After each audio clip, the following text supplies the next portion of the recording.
I wanted to make this video for the review of the Monkey Beaver Harness. This is the original one, the 1.0, and I like it. I like it even better when I got the suspenders because it keeps it up on my waist and I don't have to keep it's so tight around my waist all the time. And I just wanted to show you the easiest way to put this on with the suspenders. The Monkey Beaver Harness with the suspenders. Just put it on backwards. So I used to always try to put it on like this, like put it down and then step through it and all that. And it's so hard. It's easier to put it on backwards. So you hold it like this, you face like you're putting it on backwards, and you just step into it, which is much easier, like this. And then what you do is you lift it up above your waist, well above your waist, like bring it up to almost to your chest. And then this is really easy. It's really easy to just flip it around. You put your arm in one side and then flip it around. Of course, buckle up. Make sure your harness is snug. This will also be for people that have gotten a new Monkey Beaver harness and want to know how to adjust it and what all these straps are for. I wondered what these straps were for. These lower small ones on the legs, I wondered what they were for. I was like, what's that for? And then I realized what it is it helps hold it in place from riding up on you.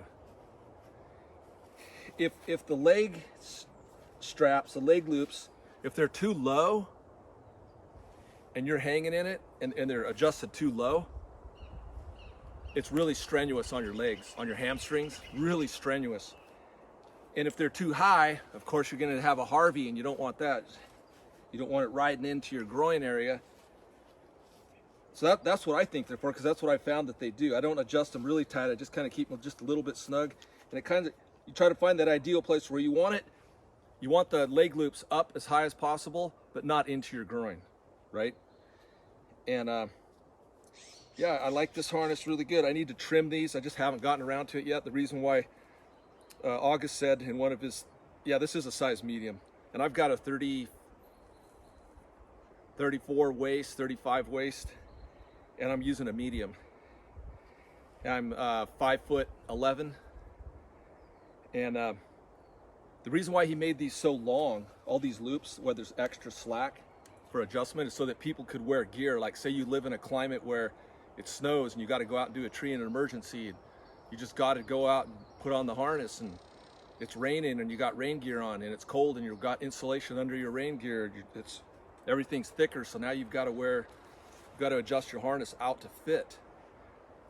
But anyways, yeah, I like this harness. I like these gear loops, these gear rig D-rings on the side. I put all my Speedline slings on the side back there, and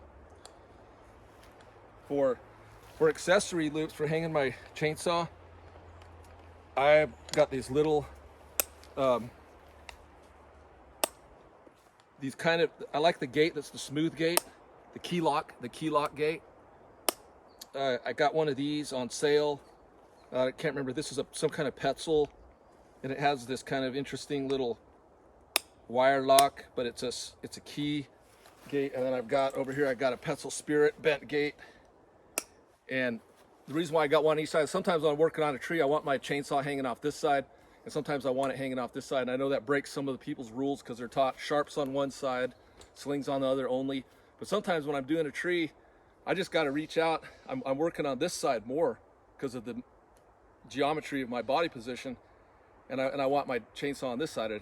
And sometimes I'm reaching out on this side and I want it on this side. So that's the way I work. I just try to use common sense and not cut anything. Of course, you just pay attention and use your brain. And like if you look at my flip line, I have a flip line that's 25 years old and it has no nicks on it. That's you can interpret that however you want, but that's my style. I have a guy that worked for me one time. I bought him a brand new flip line, and in 2 weeks he had that thing full, like 20 nicks with a chainsaw.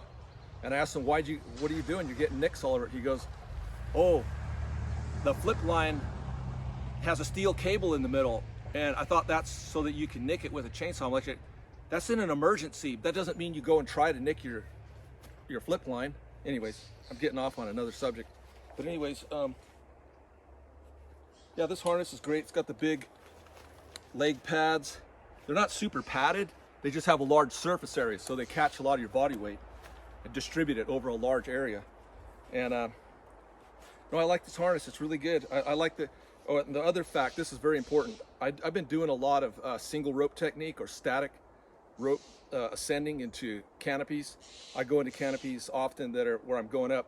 I'm using a 200-foot static line, so I got my canopy. Sometimes I'm going up 80 feet, ascending into a tree, and this is the perfect height. I like it. It's the perfect height.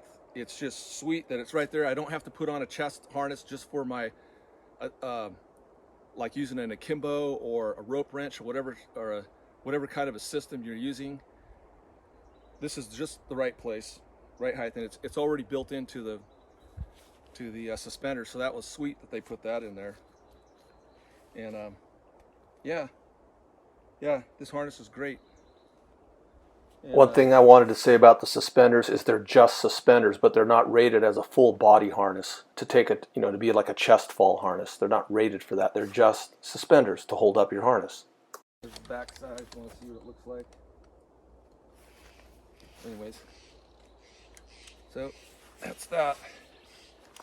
And taking it off doesn't have to be so fancy.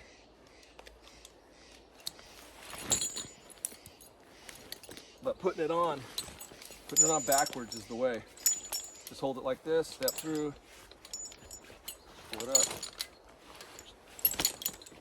It's a lot easier. Anyways, so that's that. Great harness. I'd like to try the 2.0, but I don't know. This thing's holding up pretty good. It's not worn out yet. Take care, you guys.